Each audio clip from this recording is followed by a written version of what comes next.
మలేషియాలోని port clang. So ఇది వచ్చేసేసి Malaysia కంట్రీలోనే పెద్ద పోర్ట్ ఇది. సో ఈ పోర్టుకి ఎలా రావాలంటే కౌలాలంపూర్లో ఉన్నటువంటి కేఎల్ సెంట్రల్కి వచ్చి కేఎల్ సెంట్రల్ నుంచి సుబాంగ్ జాయా అనే ప్లేస్ వరకు మనకు రైలు దొరుకుతుంది.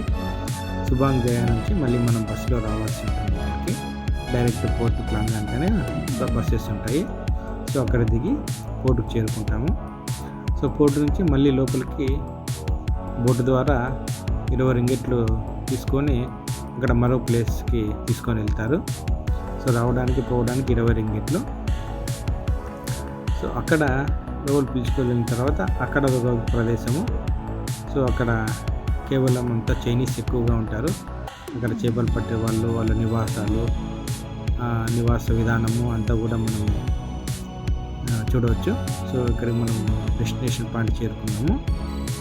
సో ఇక్కడ మనం టూరిజం పర్పస్ వరకు వస్తే సో ఇక్కడ మత్స్యకారులంతా ఈ విధంగా నివాసాలు కట్టుకొని ఇక్కడే ఉంటారు.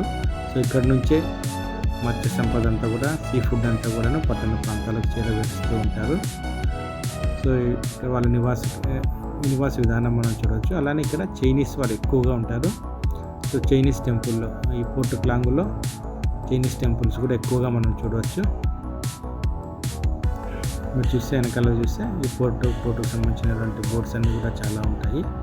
సో ఇక్కడ ఇది ఎండ్రకాయ సింబల్ ఎందుకు పెట్టారంటే, సో క్రాబ్ సింబల్ ఎందుకు పెట్టారంటే ఇక్కడ క్రాబ్స్ చాలా ఎక్కువగా కనిపిస్తాయి. మనం చూడవచ్చు హ్యాపీగా వేలలో మనం క్రాబ్స్, ఎండ్రకాయలు అంటారు తెలుగులో. దీన్ని మనము ఇక్కడ ఎన్ని కావాలంటే చూడవచ్చు క్రాబ్స్. అందుకే మనము రాగానే ఈ క్రాబ్ సింబల్తో మనకు ఆహ్వానం పలికినట్లు ఉంటుంది.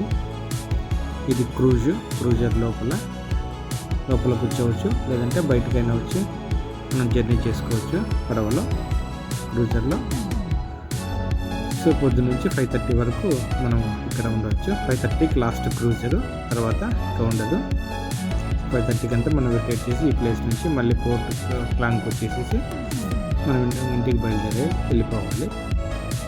సో ఇక్కడ రావాలంటే కేఎల్ సెంటర్ నుంచి సుబాంగ్ జాయా నుంచి పోర్ట్ క్లాంగ్. ఇది జర్నీ విధానము. Thank you.